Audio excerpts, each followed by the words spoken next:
The Aggies, the Jazz, the high schools. If it's the sport you care about, we're talking about it. The Full Court Press on Sports Talk Radio, 106.9 FM, 1390 AM. The Fan.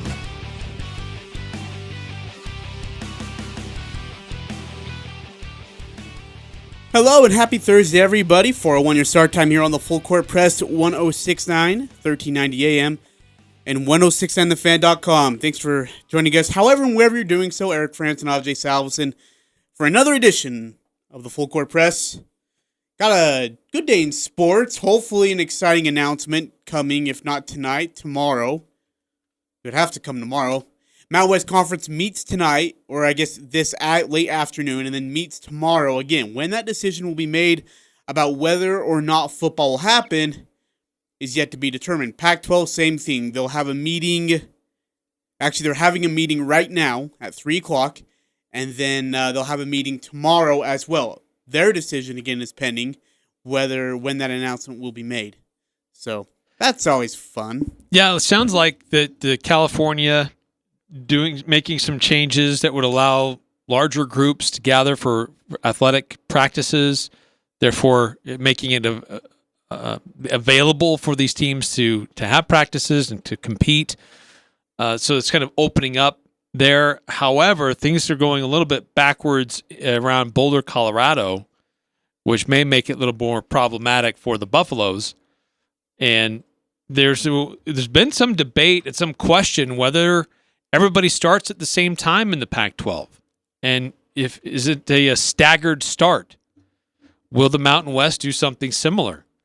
Will some schools start as early as the 24th and some as late as the 7th? Okay, if they start as late as the 7th, they're not going to get all their games in, though, right? Yeah, if they're shooting for a conference title game on the 19th.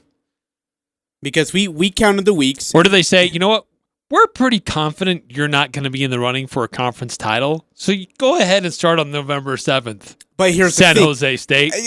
Okay, so we say that, right? But then what if, for example, Fresno State or New Mexico, who's given a late start, then does make a run, and they're within that opportunity, but they've played less games. Then we have a problem on our hand, and it's on the Mountain West Conference hand. Look, I'm with the assumption that you protect yourself, meaning the Mountain West Conference protects the Mountain West Conference. Don't do anything aside from that. You make this is your chance to make a good decision, do the right thing, with the right protocol and the right scheduling and have everybody on the same page. You have this one chance. Don't screw it up. Don't mess it up. Good luck with that. No, we say good luck with that. I'm more like, look, the Pac-12 is going to find a way to just absolutely blow this one apart. Yeah, and they've had an opportunity to own the restart for almost a full month. Yeah, September 3rd is when they came out with the testing announcement. We are now at September 24th. And they have 2 meetings today and tomorrow. Saucy. The good news is from what we've heard, Eric, is that there is optimism that we will have a football season. Whether on the 24th or the 31st, or however it looks, we will have a football season. Yeah, you're right. I mean, the bottom line here is that there is an expectation. It looks like things are moving forward. They're moving in that direction where that could happen. In the Mountain West, the athletic directors met earlier this week, and I don't know why that's nice. But anyway, they met earlier this week, and they basically laid it out like, this is what we think we can do. We think we can really pull this off. But ultimately, it's up to the university presidents to sign off on it. And sometimes they see things in a different light, and they have different priorities, and they sometimes have different agendas. Hey, I'm reading.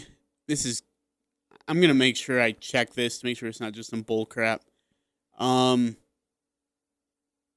This doesn't make any sense at all.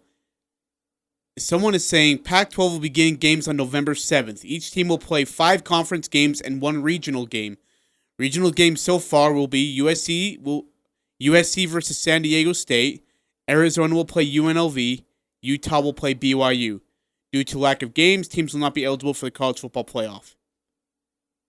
Wow, who's saying that? Pac-12 Sports Resource. Again, you take everything with caution when you look at it, especially when it's on social media. I don't know. I would not be totally confident that that's going to be the case. Because, again, if that is, then UNLV and San Diego State, that screws over the Mountain West Conference because they need conference opponents. Again, I might be missing something here, so I'm going to be really careful. Well, Dennis Dodd earlier this week, CBS Sports, reporting that there is momentum that's building for the Mountain West. It would follow the Big Ten model in its start date and conference title date. However, they do need to approve their own testing protocols. So, ADs would love to get something going, and this looks like a plan, but got to get the medical board online. You got to get the presidents online. So, 9315 Eric, he texted in and says, "We'll be in time, the Mountain West Conference season, or at least the start, to have a chance at a New Year's 6. If we start on October 24th, that is a definite yes. 31st is still a yes. It's got to start one of those 2 weeks so to have a shot. That's why your conference championship game would be on December 19th. And then, so if you start on the 24th, you've got room. If you start on the 31st, you still have a little bit of room. No room for error, though, especially on the 31st. But you definitely have your shot at a New Year's 6 if you qualify. But you know what? I think you brought this up earlier in the week, Eric, that the New Year's 6 Bowl in regards to G5 is really... there's not a lot of room. UCF is in that group. Memphis, Cincinnati. There is no room for the Mountain West. If I can be very honest. Well, the AAC. I mean, look at the history of the New Year's 6 and how it's been working. And the Mountain West hasn't had a lot of representation there. Boy, so yeah, we're just kind of sitting on pins and needles now, right? Just waiting for an answer. Again, the Mountain West Conference was scheduled to have their meeting this. I don't know if it's late afternoon or early afternoon. I say late afternoon, actually. According to Dennis Dodd's report that he put out, well, first Yahoo Sports, Pete Thamel, he first reported on Monday that there was an optimism in the Mountain West about a return to play. And then Dennis Dodds followed up and did his own reporting. And one of the quotes that he got from a Mountain West source, which is unnamed, is, "I don't think everybody has an illusion. Everybody is going to play the same amount of games," close quote. So does Mountain West say, this is our start date, we're going to go, whether you're ready or not? Because they're looking at when they need to be done in order to qualify for bowl games. But you know what? Everybody's talking about bowl games and New Year's 6 and all this stuff. I haven't really seen much of anything from the traditional organized bowl committees. Are we still going to have these bowl games? Are all these bowl games going to happen? I mean, we've heard from the college football playoff that is going to happen. But is there going to be a bowl game in Boise in December? Is there going to be a bowl game in New Mexico? Las Vegas? If you can't have fans in the stands, is it really economically feasible for these bowl committees, these people who run and operate these bowls, to still even hold them? I know they've changed the requirements. You don't have to have 6 wins. You have to be at least at a 500 winning percentage. So if you're going to play 8 games, if you win 4, you could be bowl eligible. So there's all this talk about bowl eligibility and being able to go to some of these bowls. But what we don't know, what we haven't really heard a lot, is will there even be a lot of bowls? Which bowls are just going to get canceled and won't happen?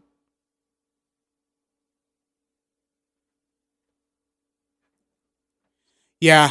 So if we're trying to meet some, deadline of games to be done in order to qualify for bowls, turns out these bowls don't exist. Would it have been smarter to just make sure you have everything lined up properly so everybody can participate at the same time? And some teams get left out because you're trying to meet some false deadline? According to 7220 Sports on Twitter, the Wyoming Governor Gordon, just talked about his desire to play, or for the Pokes to play football. Said he wrote Craig Thompson asking him to pave a path for Wyoming athletics, whether or not the entire conference can play or not. Gordon also said he has spoken with the governor of Idaho, who shares the same feelings. Governor Gordon said he talked with Craig Bull. Bull reiterates the fact that his team has 0 positives from June on, and Gordon praised the players for being safe. That he didn't just focus on football, said his desire for Wyoming to play golf, volleyball, soccer, etc.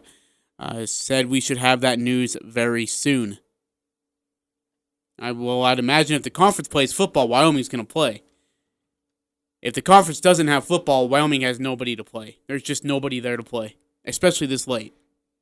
No. It's too late. So, hey, who's the first one to make a decision, you think? Mountain West? Or who's the first one to announce? Mountain West or Pac-12? Fair question. I think it's probably more complicated in the Pac-12. So I think the Mountain West could make their announcement first. Because for some reason, the Pac-12 seems to complicate things when they don't always have to. They find ways to make it more complicated. Just see Exhibit A. This.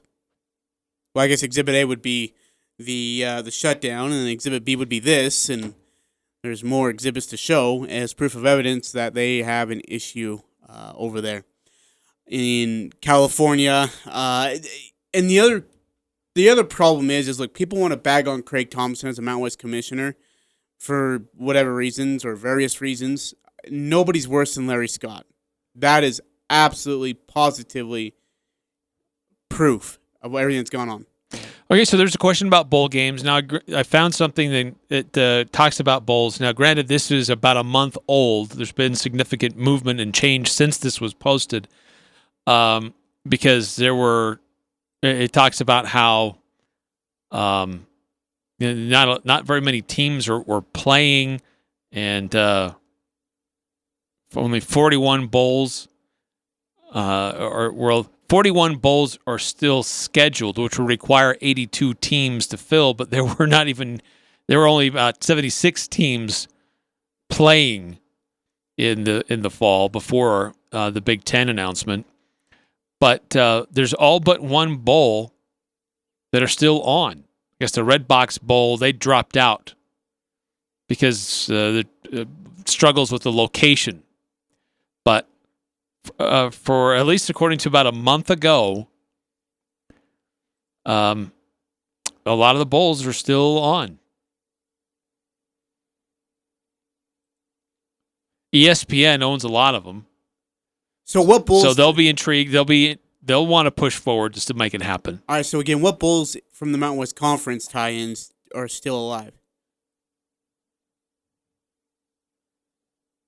Well, there's the Potato Bowl, the Arizona Bowl. There's the Los Angeles Bowl now. That's for the number 1 seed, by the way. Yep. In that new SoFi Stadium. Yep. That'd be a Mountain West school versus a Pac-12 school. That's a gorgeous bowl, or gorgeous stadium with a great bowl matchup. But That'd see, if the Mountain West, Pac-12, and the MAC all decide within this week that they're going to return, then everybody's back playing. Mm-hmm. So these matchups, these bowls, like the Mountain West versus the MAC in a couple of these, now it can happen. Mountain West versus the Pac-12, now it could happen. But those bowls normally get going. Look at the calendar. I mean, they would have to be, if you play in the conference championship game, the very next week you'd be in a bowl game. Pre-Christmas bowl game. Yeah. If they're going to try to hold to their normal schedule. Well, no. Or they all get moved back. I was going to say, they probably all get moved back because the pre-Christmas bowl game is 1 week later. Let's see, 19th to the 26th, which would be a Saturday. So I honestly, it'd be the 26th and on is my guess. I don't think they'd make him come down because you have, if they would do it, a little get together or festivity thing, socially distanced, however it would be handled. And then that second week, or I guess then they'd have the bowl game that week. So I think some teams would play on the 26th. You see a lot of day after Christmas bowl games. Or you might see a couple Christmas Day games, but I think everything else would be the week after, including January 1st and 2nd, which originally is New Year's 6th, ends up being the Potato Bowl. Could you imagine the Idaho Potato Bowl being on the 26th? Oh. Well, it's usually around that right before Christmas. It's 21st-ish. Yeah, it's right before Christmas. Yeah, that's a good point. But dude, come on, like December 26th, right after Christmas, and you're in the Idaho Potato Bowl. Go spend your Christmas up in Boise. Now you get where I'm going with that. That's just not attractive at all. But as of right now, there's only been one bowl that's been canceled, and that's the Red Box Bowl. No big deal. Hey, what was the bowl last year that was canceled? Oh, it was Armed. No, it wasn't Armed Forces. It was the what bowl game was that last year that was canceled or postponed? Due to weather? I can't remember what the reason was. Oh, is that the one that Boise was supposed to go to? Yeah. In Texas? Versus Boston College. Because it just rained. Torrential downpour. Yeah. And they decided to call it. Yeah. That's right. Forgot about that. So we'll see. Pac-12 again is in meetings currently right now, and then there will be meetings for Mountain West Conference today. Both conferences have meetings tomorrow, supposedly, and then we will hear from there. We'll wait to see what the final answer is. Again, there's a lot of optimism that there will be with football. Sorry, one last thing about bowl games. No, please. I keep discovering new things. This is first reported by CBS Sports, but Nick Carparelli, he's the executive director of the Football Bowl Association, and he's submitting a waiver to the NCAA seeking to eliminate bowl eligibility requirements entirely. A decision is expected next week, as early as next week. Would that be forever or just for now? I think just for this year because of how weird it's been. But you could have some bowls that say, I don't care what your record is. We're going to set up some matchups. Because some of the bowls look for, they want the sexiest matchup. Some bowls say, hey, we'll take whoever you bring us. We're happy to host them. Can't wait to have them here. But I think this year, I guess there's a lot of bowls who want the sexy matchups. There's other bowls who don't care who they get. They just want somebody to host. This year, I think everybody's going to take anybody. Well, and that's I think what really you're going to get. And you've got some conferences that are going to be playing 10 games, some that are only playing 8. And what if you get a game that's canceled because of coronavirus and you only play 7 or 6 games, but you're still a pretty good team? Do you get held out? Do you miss out on that opportunity? Yeah, that's a good point. So, yeah, I think I'm in favor of that. Give them, give it a 1-year waiver because it's weird. Everything's weird. And just say, hey, you know what? We know you're a good team. This could be an interesting matchup. Let's try to make it happen. Just want football. I don't care how we get it. I just want football. SEC starting this weekend. Big Ten starts when? October 24th. Man, Pac-12 could have been in such good shape if they would have just got their crap together, which they did at one point and then lost it again.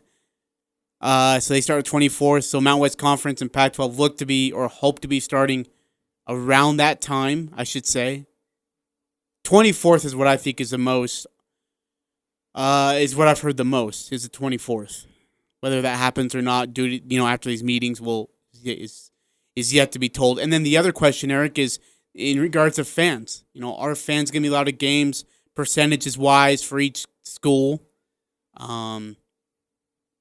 That's another question that they have to have. I know BYU was in a low-risk state where they were going to have fans, and, of course, things got out of hand in Utah County. Now they're at the point where there will be no fans for the first 2 home games. Man, if I'm Troy, and all of a sudden Utah County is like one of the hot spots in the country, are you, excited?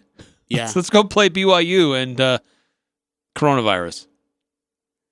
Well, mean, you're coming down there for one game, right? If you leave, then, get there the day before the game. You stay in a hotel. You stay in that hotel.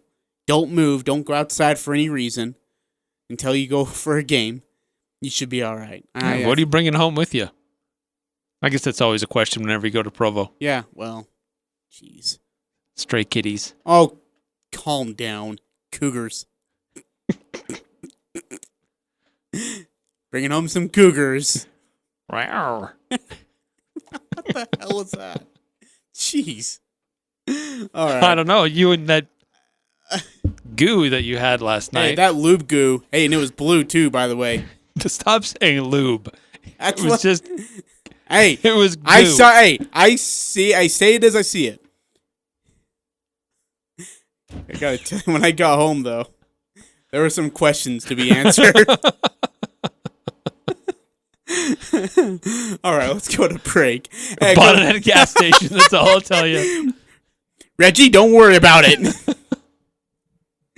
All right, let's go to break. Coming back, Eric. How about this Miami Heat team led by a 20-year-old kid last night? Wow. Tyler Hero puts on a show for the ages at his age, which is, that's a metaphorical and literal pun, if you will. Miami Heat have now a 3-1 lead over the Boston Celtics. Oh, and almost gave it away at the end there. Yeah, we're going to talk about that as well and what the reason is for these series leads being or disappearing, these leads in games, big leads that have constantly disappeared. It's all coming up on the Full Court Press. That's Eric Frandsen. I'm Ajay Salvesen. Talking the sports you care about. The Full Court Press on Sports Talk Radio, 106.9 FM, 1390 AM. The Fan.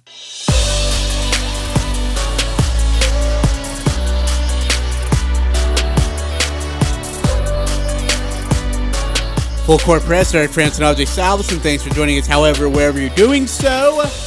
Always a reminder and a kind, polite invite. If you want to join our show, 435-339-0321 to text in or 435-752-1069 to call in. Eric, we always talk about high school football and the RPI and how it's affected each team, but man, there's some good top 10 matchups coming up in Regional 11 in other sports. Yeah, we've got some really good ones tonight. Going on this afternoon, actually. We've got some volleyball games. It started around 5 o'clock this afternoon. Mountain Crest is number 2 in the state in volleyball. They're hosting Logan, who's 19th. Skyview's number 4, Ridgeline number 10. Big matchup there going on in Smithfield this afternoon. And then later tonight, some soccer. Number 8, Ridgeline hosting number 5, Logan.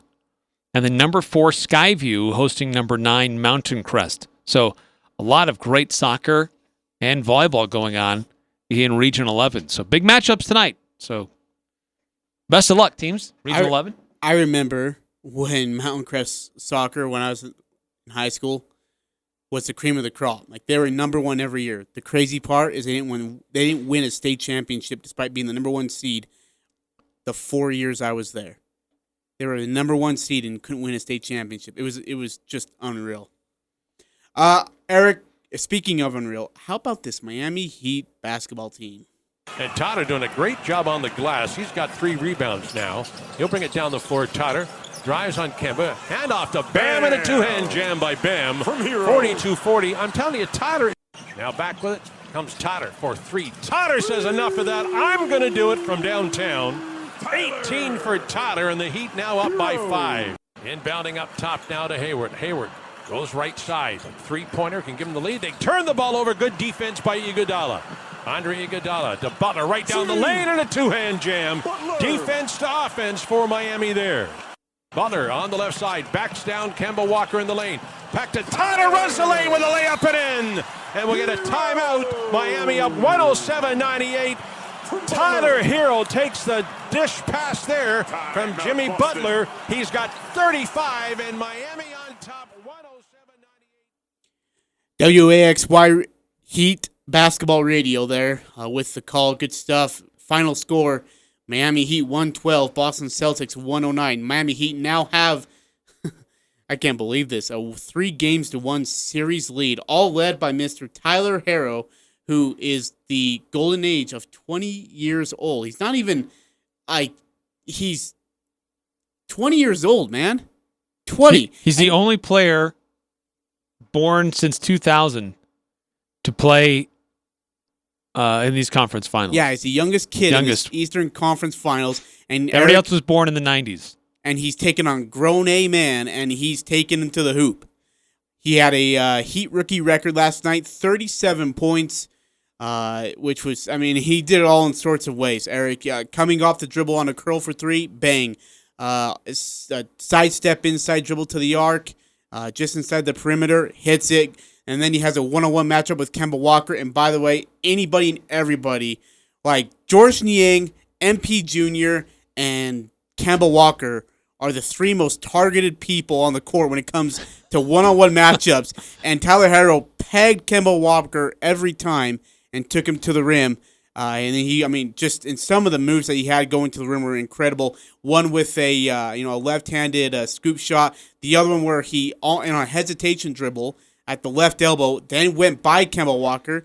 Tatum was there to meet him, so he goes underneath the hoop and reverses with the right.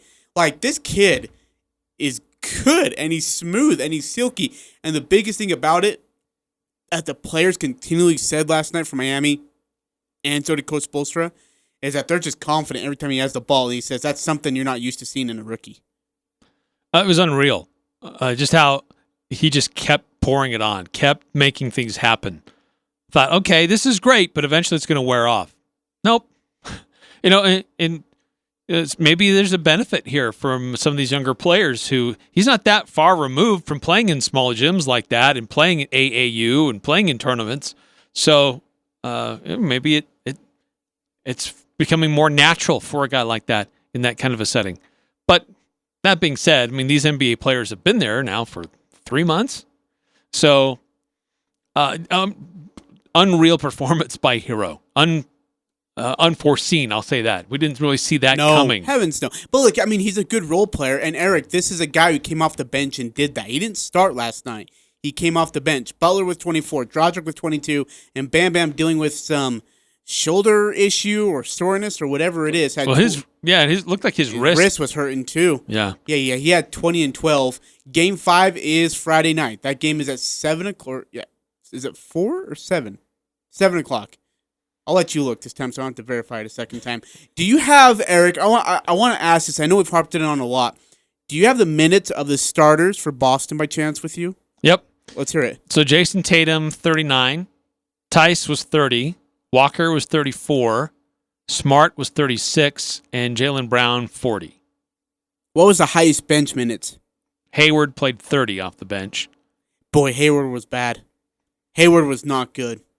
He wasn't quite as good. I mean, he was 4 for 9, 14 points, 7 boards, 3 assists. But, I think he wasn't quite as impactful as he was in Game 3. But still, I mean, he adds another element coming off the bench that they haven't had.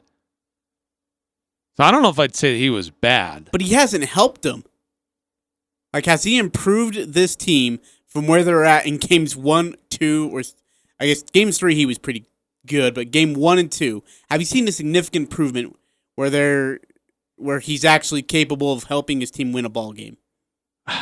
Probably not yet to that degree, other than he gives some of the other starters minutes where they can stay on the bench a little bit longer.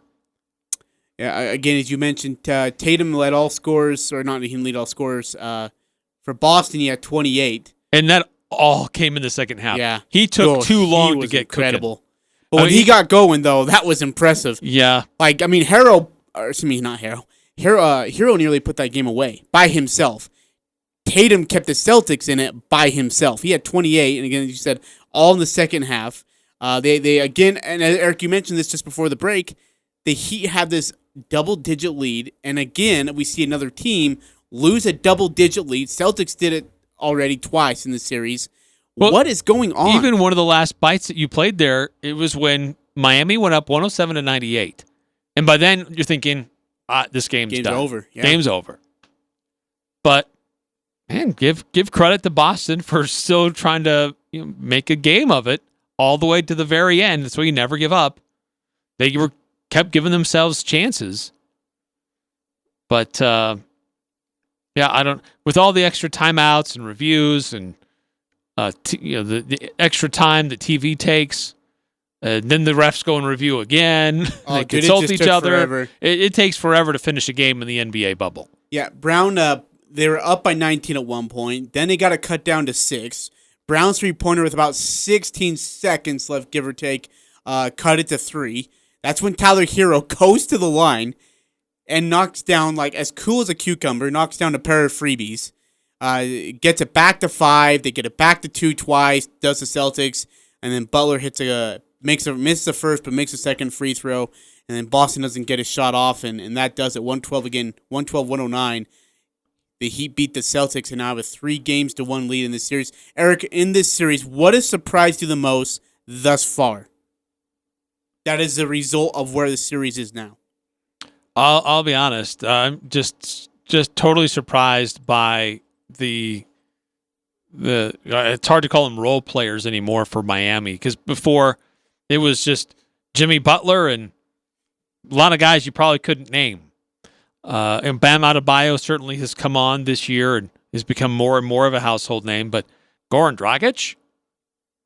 Yeah. Goran Dragic? Yeah. I mean, he's been on fire. He's been excellent for Miami. And so it's just this, and certainly I don't think anybody saw a Hero coming, but this Miami team is just scrappy. They're hard-nosed. They don't give up. And they continue to attack and make things happen. So I have to give a lot of credit to Eric Spoelstra and what he's gotten out of these guys. By the way, you talked about Jason Tatum. His 0 for 6 first half start was the second worst of his career to open a half. He also had an 0 for 8 start against Dallas on November 11th and 0 for 6 against Milwaukee in the first 2 quarters on April 17th. 2 years ago. That was in 18. He was 0 for 6. So, not a good start for him, but again, he kept his team in it in the second half, though, because Tyler Hero was putting that thing away, and Tatum kept bringing him back from the dead. It was impressive stuff from Tatum, but like you said, it just took too dang long. You can't take that long against a team like this. Yeah. No, you got to find a way to keep it closer and to give yourself a shot. Manufacture points. And get to the line. Attack the rim, watch that ball go through the hoop in some way to get yourself back into a groove. It took him a little too long to get that going. Another problem, the Boston just had too many turnovers too.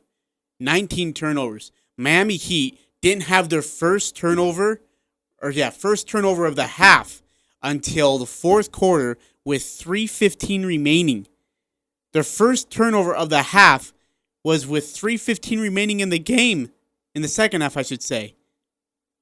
That's incredible. That is incredible. Meanwhile, Boston had 19 turnovers. A chunk of them happened in the second half. I believe, 5 happened in the fourth quarter, resulting in a run from Miami. By the way, I think that was a 12-2 run from Miami, which ballooned that lead from 8 to 17. And then, of course, the Celtics made a run at it, tried to make it close, and fall short. And by the way, the Boston Celtics fan who are saying, well, Tony Brothers and Scott Foster are the reason we're struggling right now. Free throw was 17 to 21 for Boston, 24 to 27 for Miami Heat. And 5 or 6 of those free throws occurred within the last 13 seconds, so that's not going to work. Yeah, it's skewed. Okay, so if you're Boston, Eric, and you're down 3-1, I know a lot of people are saying, look, this series is over, but look, we've danced this dance too many times already in the playoff bubble alone, so I'm not going to go there. If you're Boston, what adjustments do you need to make in Game 5? Well, look, Boston played Toronto to a long series. They should know, and they understand making adjustments and digging deep and doing what's necessary to get back into it. I wouldn't count this Boston team out. I think they've got a lot of depth. I think that Gordon Hayward, the more that he's there with his team, the better he's going to be, and the more impactful he'll be. I don't think he's like their golden ticket. They can't totally rely on him. but this, you can't let the 20-year-old off the bench go for 37 on you. I mean, you can't let that happen. That's been one of the questions for the Heat is, who is that other guy? Butler's going to bring intensity every week. Adebayo, or every game. Adebayo is going to be impactful. Who's that third option? And Goran Dragic is usually that guy, but not always. I mean, Duncan Robinson has had some games where he's played really well. Hero's always been pretty good off the bench, but certainly nothing like what we saw last night. So, it's taking away that third option that Boston's got to be more keen on. I'm with you. You got to find a way, and I know it sounds weird, but you got to find a way to slow down Tyler, because this guy isn't just like a one-game phenomenon. I mean, he's been pretty good all bubble playoff long, and he actually was good in the restart of the bubble too. It's just like he scored 37 against Boston to help cling him to a 3-1 lead, and everyone's like, "Oh my gosh, this Tyler kid's amazing!" And then you see highlights of his high school career and whatever, and you're like, he's been good the whole entire time. Why are you just catching on here, though? Well, he put 22 on the Celtics in Game 3. Yeah, and no one said a word. Yeah. But then he puts up 37 in a career high, and everyone's freaking out all of a sudden. You got to find a way to slow down the bench, and I'm with you. I just think this bench has been so good for Miami. It has taken waste to Boston's bench, with the exception of Gordon Hayward, who's been okay. Boston just doesn't have enough help after the starters. There's almost a drop off to some degree. And then the other problem is, and you mentioned this already, Eric, Jason Tatum can't start slow. He's got to start fast. He's got to start quick, because then everyone kind of follows that trend. Jaylen Brown's got to be less selfish. I feel like Jaylen Brown took some bad shots at times. Kemba Walker's got to be more aggressive. I still don't think he's aggressive enough yet. Well, I thought I thought Kemba Walker was okay. I thought Marcus Smart was putting up a lot of shots that just weren't always the great looks. He's been wild the whole entire playoff. He's kind of a wild card. If he's hitting, man, watch out. He's on fire and he's hard to stop. But if he's not, it's not even close to being. It was 3 for 12. He does a lot of other things. He's still an impact player when he's on the court, but he's got to find offense to help his team. They need him offensively. Unless Gordon is going to pick up more of the offensive possession, and then Marcus Smart can focus more defensively. But what's worked for Boston is having an offensive-minded Marcus Smart. Yeah, I think Marcus Smart tries to put too much on him when there's no reason to do that. Not with the talent you have on the court. Absolutely no reason. And another thing, as good as Theis is offensively, and he's not even that good, there's so much attention on Walker and Smart and Tatum that Theis is just ignored all the time. Well, Theis is just cleanup duty. But the problem is that he's so bad defensively. I feel like Bam Bam's cooking him. I feel like Jimmy Butler got him good too. And then Kemba Walker, as good as he is offensively, was really bad defensively yesterday. Really. Do you have the plus-minus, by the way, on any of those starters? Yeah, which ones you want to know? Give me Boston, will you? Tatum was -6. Okay. Theis was -14. Oh, jeez. Walker was -10. Smart was +1, and Brown was +1. Okay, so here's the thing. And by the way, Gordon Hayward off the bench was a +8. Was he really? The thing with Theis and Walker is simply to the fact that they're in the minus category because they can't play defense and their own guys cooking them. Or they're getting beat by somebody else. They're a problem defensively. And it's killing the Celtics because then someone has to double off. That's why Hero, that's why Dragic is getting great looks. That's why, Jimmy Butler's not getting good looks. He has to create on his own practically because they're mauling him. They have to. But you got all these other guys getting really good looks because Theis is getting beat. So they have to send a double. And they don't want to, and it's killing them. And another thing last night, by the way, we saw that 2-3 zone come up again from Miami. For some reason, all of a sudden, the 2-3 zone's a thing in the NBA. I just wonder who the first team to break it's going to be. Because LA had trouble with it. Boston had trouble with it, except for Tatum. But, it was almost like they're playing a zone, but you had a box and one on Tatum. Well, the thing with this Miami team, I think this illustrates what I was seeing on the court too. Is They're sharing the ball. They don't care. It's very much a team concept. Adebayo had 4 assists. Butler had 3 assists. Crowder had 3. Dragic had 3. Robinson had 2. Hero had 3. So it's a lot of guys that are sharing the ball, and it's not hero ball. It's not, give it to me. I'm going to try to make something happen. Get out of my way. Now, Boston did have more assists, more team assists, but it feels like again, I don't think Miami's more of slinging it around a little bit. So there's a difference in like the way an assist looks. I feel like it can be deceiving. You bring up a really solid point. Yeah, they had more assists, but the ball movement on Miami was much better. You remember the play? It was in the fourth quarter, a pass to Iggy. Iggy throws a touch pass to Bam, who throws it into corner to Tyler, who hits a 3. It was bam, bam, bam, 3 ball, good. On the other side, it's a swing to the wing to Brown. He holds the ball for 3 seconds, gives inside to Theis, who throws, who holds it for a bit, and then throws a bounce pass to someone who finally cuts to the hoop to get a layup. That's an assist. That counts as an assist. Doesn't mean it's good ball movement, though. Miami had great ball movement all game long. They had good ball movement. Some of it was too unselfish and it resulted in a turnover, or result in a skipped good look to a worse look just because they thought there was a better look and there wasn't. They're being a little bit too unselfish. Boston's got to get that ball moving back. They're good enough to be able to swing the ball and move the ball around to get a great look because there's too many good shooters. You've got to move the ball and not let it stick, though, and too much of that's going on, like you said already. Yeah, and I've heard other people say this, that when you just sit back and just kind of watch how it plays out, that Miami team has a lot of similarities to the Golden State Warriors. They don't have the shooters quite like they did, but the way that they move the ball around, the way that they have the cutting and the superior ball movement, there's a lot of similarities to Golden State. All right, let's go to break. By the way, breaking news right now. Pac-12 media advisory set for 5 p.m. Pacific time. That's 6 p.m. our time. Of course. Son of a... Just as we go off the air. They'll discuss the outcome of President's meeting. Expectation is league will announce a season starting, Eric, October 31st or November 7th. Hold tight.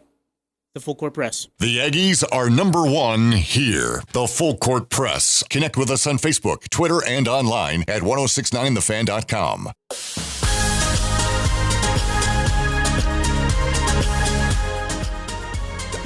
But here's the question, Eric. Full Court Press, Eric Frandsen, Ajay, Salvesen. Would you be willing, if you're Utah, if that final game for BYU is on the 21st, so you're having to look at the 28th, are you willing to say, oh yeah, let's interrupt our conference schedule to go play our rival, BYU, and then go back into conference play? I felt like that irritated Coach Anderson a little bit about playing a couple conference games, going to play LSU, just getting it handed to them, going back into conference play. I don't think coaches are a huge fan of that. Would you be willing to do that if you're Utah? I don't know. Maybe it's not that day. Maybe it's at the end. Maybe Utah gets their conference games in, and then that's their final game of their regular season. But then it depends when the Pac-12 championship is, though. Yeah. And if they're in it. If they're in it, and you still got to play BYU, I'm sitting every single starter. I know that game means a lot to the Utah Utes, but you've won it for 10 straight years. 1 year loss isn't going to really mean anything if you're getting ready for the Pac-12 championship game and a spot either in the playoff or the Rose Bowl. Right? I know it's shaky, and Utah fans care, and they should. BYU fans, that's their national championship game since 1984. Bill Riley, obviously very close to the pulse of what's going on at the University of Utah. Absolutely. Says he's guessing for the 6 games plus 1 model that could be announced today. That would really surprise me, to be honest. Really surprise me. Why? But maybe they do it just to because of a shorter timeline. They're not able to get in as many games. Hey, By the way, we're going to take another break here in just a bit. But Jeff Grammer of New Mexico, great writer. We found him on the show a couple times. Wonderful human being. Says in the COVID update presser in New Mexico, the governor used college ability to test regularly as an example of why youth and high school sports can't practice, but she never specifically said college sports can practice in groups of 10 or more. He said he asked for clarification. The governor said, as we're seeing successful COVID-safe practices for both college sports around the country and for professional sports, it's because they have a really strict set of COVID-safe practices, including significant testing, rapid point-of-care testing. So if someone has COVID, they're not allowed to practice. And you are very clear about social contracts, and they can really hold you accountable because you are living at that university or you're a part of a professional team. That's a much harder environment. I can tell you we won't have the bandwidth to provide a point-of-care rapid testing for high school sports to every single or youth sports in this state. So a little bit more eased off the gas pedal, or off the brake for New Mexico college sports. But we'll see what happens. We're going to take a break. Coming back, we'll wrap it up here on the Full Court Press. Win a 65-inch 4K flat-screen TV from Lynn's Audio Video in the Preps Pick'em contest presented by The Logo Shop. Sign up to play at 1069thefan.com. Pick the weekly winners of each high school game, and you could win one of 11 weekly prizes and be entered to win the grand prize TV. Go to 1069thefan.com and you could win. It's the Preps Pick'em contest on Sports Talk Radio 1069 FM, 1390 AM. The Fan. Interviews, analysis, and a little bit of fun mixed in. The Full Court Press on Sports Talk Radio 1069 FM, 1390 AM. The Fan. Full Court Press, Eric Frandsen and Ajay, Salvesen. We're getting you ready to get you out of here. Pac-12 will be making an announcement, or at least talk about their meeting. John Wilner reporting, according to a source, the Pac-12 has voted to play. We'll see if more sources reveal something similar in the next hour. They're supposed to make it official at 6 our time. I'm Dan Patrick, and this is Above the Noise. If I told you a performance in the bubble was going to be compared to Magic Johnson's 42-point game in the 1980 finals, I'm not sure you would have picked Tyler Hero. But the Heat guard had a historic night, leading Miami past the Celtics. Hero, who was just 20, scored 37 points in the 112-109 victory. We really had no idea how good he was after just 1 year at Kentucky, but he's been great all season long. And like several other young players, he's taken that next step towards stardom in the bubble. Hero's a tough guy to cover. He's big for a guard and quick, but what makes him special? He's not afraid. He's got poise, and he doesn't seem to feel any pressure at all at this stage. That's the best thing about the playoffs. You never know who's going to step up.